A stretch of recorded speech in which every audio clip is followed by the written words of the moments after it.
আমি দেখবো একটা পুরো দোকান কিনতে কত টাকা লাগে।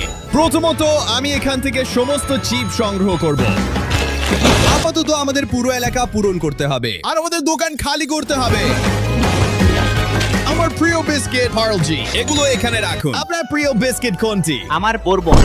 আমাদের প্রথম তাক ইতিমধ্যেই সম্পূর্ণ খালি। আমরা দোকানের সামগ্রীর 10% এখানে রাখি। জিনিসপত্র বাকি আছে, আমাদের এই দোকানটি খালি করতে হবে। এটি আমার অন্তর্বাসকে প্রায় সমস্যায় ফেলেছিল। তারপর দ্বিতীয় এবং তৃতীয় তাক খালি করতে আমার 1 ঘন্টা সময় লেগেছিল। আমার অবস্থাও খুব খারাপ ছিল। থামুন থামুন, সে আমাকে সুই করতে বাধ্য করেছে। এখানে শুধু একটা জিনিস বাকি আছে, মাউন্টেন ডিউ।